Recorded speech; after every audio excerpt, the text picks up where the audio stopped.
부끄러운 줄도 모르는 굴욕적 한미 정상회담 결과. 10월 29일 경주에서 한미 정상회담이 열렸습니다. 한미 관계의 쟁점이었던 관세와 대미 투자 문제가 일단락되었고 아무도 예상 못한 핵 추진 잠수함 얘기가 튀어나왔습니다. 정부와 여당은 자화자찬하며 잔치집 분위기지만 객관적으로 들여다보면 나라의 장래가 암담한 정말 심각한 상황입니다. 핵 추진 잠수함 도입. 이재명 대통령은 한미 정상회담 모두 발언에서 핵 추진 잠수함, 아래 핵잠수함의 연료를 한국이 공급받을 수 있도록 트럼프 대통령이 결단해줬으면 좋겠다라면서 한국 기술로 재래식 무기를 탑재한 잠수함을 만들겠다고 밝혔습니다. 핵 잠수함 건조 계획은 김영삼 정부 때부터 역대 정부가 추진하던 사업입니다. 정부가 공식화하지는 않았지만 부인도 하지 않으면서 반쯤 공개한 사업입니다. 예를 들어 2020년 7월 28일 김현종 국가안보실 당시 2차장이 핵잠수함 도입을 추진하고 있다고 밝혔는데 그해 9월 미국을 방문해 핵 연료 공급을 요청했다가 거절당한 일도 있습니다. 이걸 보면 핵 잠수함 도입의 핵심 문제가 핵 연료 문제이며 미국의 승인이 필요함을 알 수 있습니다. 그래서 이 대통령도 트럼프 대통령에게 연료 공급을 승인해달라며 요청한 것입니다. 그런데 이 대통령이 밝힌 핵잠수함 도입 목적이 충격적입니다. 이 대통령은 디젤 잠수함이 자막 능력이 떨어지기 때문에 북한이나 중국 잠수함들 추적 활동에 제한이 있다라며 가능하다면 미국이 연료 공급 허용을 해주면 한국 기술로 재래식 무기를 탑재한 잠수함을 여러 척 건조해서 한반도 동해와 서해의 해역 방어 활동을 하면 미군의 부담도 상당히 많이 줄어들 수 있을 것이라는 생각이 든다라고 설명했습니다. 즉, 미군이 북한과 중국 잠수함 추적하느라 힘들 테니 우리가 대신 하겠다는 것입니다. 특정 국가를 거론하며 군사 대응을 논의하는데 이걸 비공개로 하지 않고 모두 발언으로 공개했다는 게 놀랍습니다. 공개적으로 한국은 북한과 중국을 적으로 대하겠다는 걸 전 세계에 선언한 셈입니다. 지난 8월 이 대통령과 트럼프 대통령의 첫 정상회담을 앞두고 한미동맹 현대화가 최대 화두로 떠올랐습니다. 한미동맹 현대화란 주한미군이 한국 방어만 하지 않고 대만 방어 같은 지역 내 다른 역할도 맡고 한국군도 여기에 동참하라는 위험천만한 개념입니다. 대놓고 한국에 중국의 적이 되라고 요구하는 것이라서 당시 많은 이들이 한미동맹 현대화를 반대했지만 이 대통령은 사실상 이를 수용했습니다. 북중 잠수함을 상대하기 위한 핵잠수함 도입. 이건 한미동맹 현대화가 현실로 실제로 나타나는 것입니다. 이 대통령 입으로 이걸 공개하고 공식화했습니다. 한국의 핵잠수함 도입은 미중 대리전을 수행하겠다는 신호탄이 될 수 있습니다. 눈에 띄게 국력이 떨어진 미국은 갈수록 직접 전쟁을 수행하기보다 대리전을 선호합니다. 무기를 대주고 정찰 정보를 제공하고 작전 지휘만 하면서 미군을 직접 투입하지는 않는 것입니다. 우크라이나 전쟁도 그렇고 이스라엘이 이란을 공격한 것도 마찬가지입니다. 몇 년 전부터 중국과 대만 사이에 전쟁이 날 수 있다는 경고가 계속됩니다. 그런데 미국이 모의 전쟁을 한 결과 미군이 참전해 대만을 지원할 때 중국군의 공격으로 매우 큰 피해를 보고 심지어 패배한다고 합니다. 따라서 미국 내에서는 미군을 대만 방어에 직접 투입하지 않고 일본과 한국을 대신 투입하자는 구상이 나옵니다. 한국이 미국의 돌격대가 되어 대리전을 치러야 한다는 말입니다. 그런데 이 대통령은 본인 입으로 원래 미군이 상대해야 하는 중국 잠수함을 한국이 대리해서 직접 상대하겠다고 했습니다. 한국이 미국의 대리전을 수행하기로 방향을 잡은 것으로 보입니다. 여러 군사 전문가는 한국의 서해는 좁고 얕기 때문에 핵잠수함이 굳이 필요하지 않다고 지적합니다. 핵잠수함은 대양, 원양 작전에 어울린다는 것입니다. 따라서 한국이 핵잠수함을 도입하면 서해보다는 동중국해나 남중국해에서 운용될 가능성이 높습니다.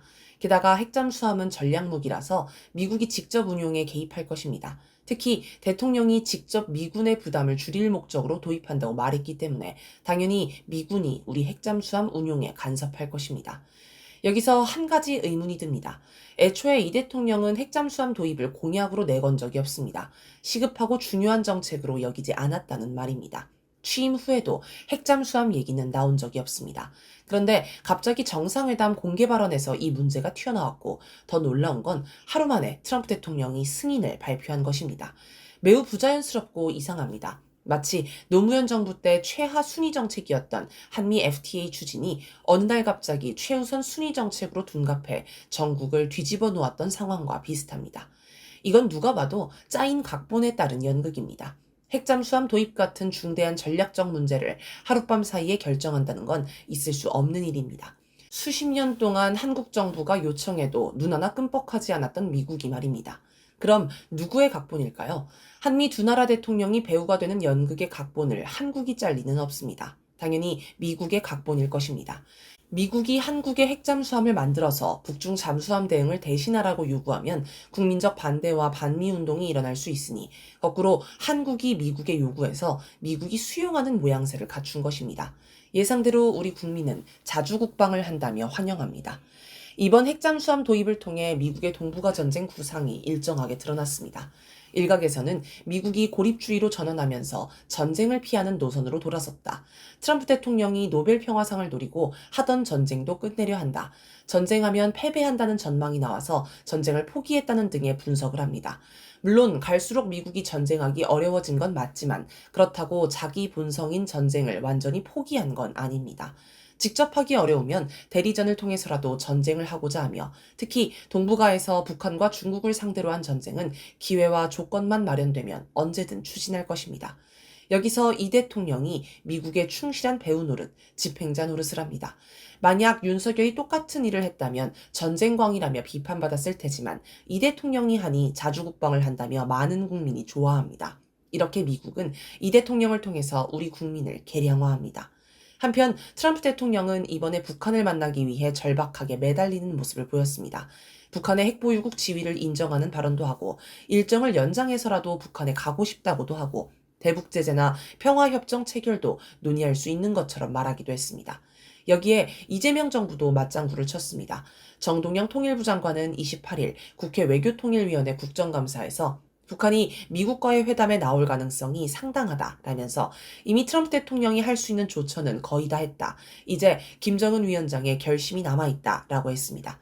이 대통령은 한미정상회담 모두 발언에서 아직 김정은 북한 국무위원장이 트럼프 대통령의 진심을 잘 수용하지 못하고 이해를 잘 못한 상태라면서 다만 트럼프 대통령이 김 위원장과의 회담을 요청하고 언제든 받아들일 수 있다고 말씀하신 그 자체만으로도 한반도에 상당한 평화의 온기를 만들어내는 것이라고 평가했습니다.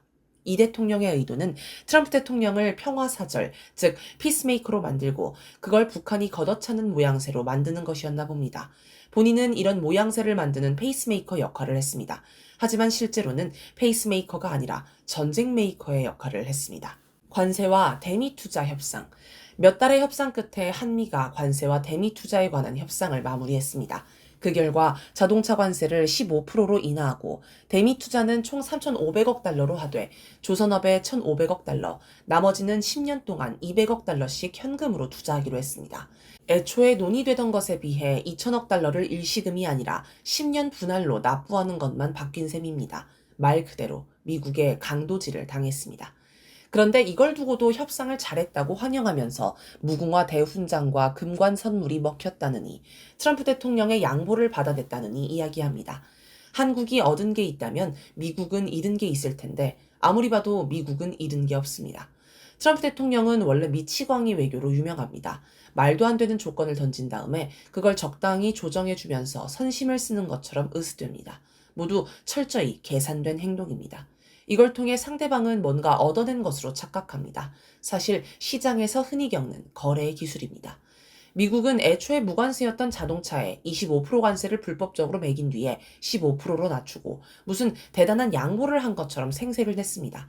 투자란 이익이 예상되는 곳에 자본을 투입하는 것인데 한국은 무슨 벌금 내듯 미국에 현금을 주면서 그걸 투자라고 부릅니다. 원래 투자한 사람이 이익을 가져가는 게 당연한데 황당하게도 투자받은 미국이 이익의 절반을 가져간답니다. 그나마 90%를 가져가겠다고 했다가 50%만 가져간다고 하니 다행이라고 해야 하나요? 또 일시금으로 줄 걸 10년 분할로 만들었으니 이익인가요? 90% 뺏길 걸 50%만 뺏기고 한 번에 뺏길 걸 10번에 나눠 뺏기니 이익이라고요? 이걸 보면 1985년 플라자 합의가 떠오릅니다. 여러 전문가가 현재 미국이 벌이는 관세 협상을 두고 제2의 플라자 합의라 부를 정도로 그때나 지금이나 내용에서 다르지 않습니다. 다만 그때는 미국이 일본을 일방적으로 강탈했다면 지금은 겉으로 볼 때 한국이 정치적으로 성과를 얻은 것처럼 포장이 됐습니다. 미국이 더 교활해진 것입니다.